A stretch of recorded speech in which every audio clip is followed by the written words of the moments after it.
Praise the lord. ప్రభునందు ప్రియులారా, ప్రభు అయిన యేసుక్రీస్తు నామములో మీ అందరికీ వందనాలు. పరిశుద్ధ గ్రంథం నుంచి లూకాసు వార్త 22వ అధ్యాయము 46వ వచనము. మీరెందుకు నిద్రించుచున్నారు?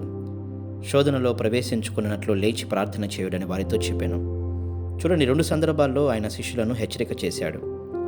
మీరు శోధనలో ప్రవేశించుకున్నట్లుగా మెలకువ కలిగి ప్రార్థన చేయండి. శోధన అంటే మీకు అర్థమవ్వాలి, నేను చెప్తున్నాను, ప్రమాదము. మీరు ప్రమాదంలో ప్రవేశించుకుంటున్నట్లుగా లేచి ప్రార్థన చేయండి. ఇక్కడ లేచి ప్రార్థన చేయండి, అక్కడ వారు నిద్రిస్తున్నట్లుగా మనం చూస్తున్నాము. సోమరితనంలో వారు ఉన్నట్లుగా మనం చూస్తున్నాము. ప్రమాదము ఎటు నుంచైనా రావచ్చు.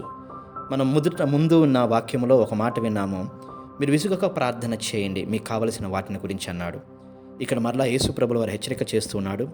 రాబో ప్రమాదం నుండి మీరు తప్పింపబడులాగున, ప్రమాదంలో పడకుండులాగున మీరు మెలకువ కలిగి ప్రార్థన చేయండి.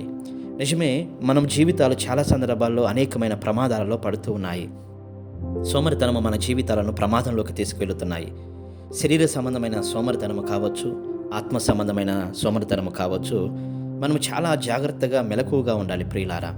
ఈనాడు మనము నిర్లక్ష్యంగా ఉన్న విధానాన్ని బట్టి, మనలో ఉన్న సోమరితనాన్ని బట్టి మన జీవితంలోకి ప్రమాదాలు వస్తూ ఉన్నాయి.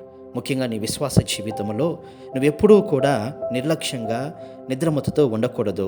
మెలకువ కలిగి మనం ఏం చేయాలి? ప్రార్థన చేయాలి. వారిని దేవుడు హెచ్చరిక చేశాడు 2 సందర్భాల్లో. అయినను వారు తమ నిద్రమత్తును, తమ నిర్లక్ష్యాన్ని, తమ సోమర్తనాన్ని వారు విడిచిపెట్టలేదు. మనందరికీ తెలుసు తర్వాత వారి జీవితం ఏమైపోయిందో. ఆ రాత్రికాల సమయంలో చెదరిపోయారు. ఏ గొర్రె ఎటువైపు వెళ్ళిందో కూడా తెలియని పరిస్థితులలో భయముతో శిష్యులందరూ కూడా పారిపోయినట్లుగా మనం చూస్తున్నాము. భవిష్యత్తును ఎరిగిన దేవుడు నీతో ఈ మాట చెబుతున్నాడు.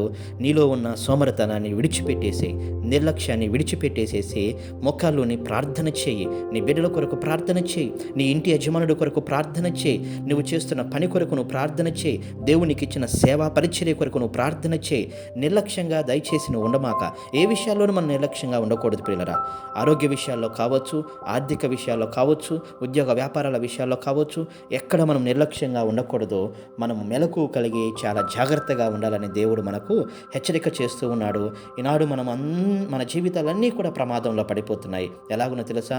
శిష్యుల జీవితాలు ప్రమాదంలో పడిపోయినట్లుగా రాత్రి చెల్లా చెదరైపోయి భయముతో తమ ప్రాణాలను కాపాడుకునే పరిస్థితుల్లోకి వారి జీవితాలు వెళ్ళిపోయాయి. ఈనాడు దేవుడు మనతో చెబుతున్నాడు, నీ జీవితం అలాగూ కాకూడదంటే నువ్వు మానక ప్రార్థన చేయి. మెలకువ కలిగి ఉండు. ఆత్మలో మెలకువ కలిగి ఉండు. విశ్వాసంలో మెలకువ కలిగి ఉండు. వాక్యములో మెలకువ కలిగి ఉండు. మానక నువ్వు ప్రార్థన చేయి. నీ కుటుంబము చుట్టూ యోబుకు దేవుడు కంచె వేసినట్లుగా నీ కుటుంబానికి, నీ బిడ్డలకు, నీ కష్టార్జితమునకు కంచె కాపుదల కావాలి అంటే ప్రార్థన నీకు ఎంతైనా అవసరమై ఉన్నది. చెప్పు, ప్రభువా, ఈ రోజు నుంచి నాలో ఉన్న నిర్లక్ష్యాన్ని నేను విడిచిపెడతాను ప్రభువా. నేను మానక ప్రార్థన చేస్తానయ్యా. నా ఇంటి చుట్టూ కాపుదల దయచేయండి. ప్రమాదము నా ఇంటిలోకి రాకుండా మీ క్షేమమును దయచేయమని ఒక మాట యేసయ్యతో చెప్పు. ఖచ్చితంగా దేవుడు తన కృపను నీకు దయచేస్తాడు. దేవుడు మనలందరినీ దీవించునుగాక. ఆమేన్.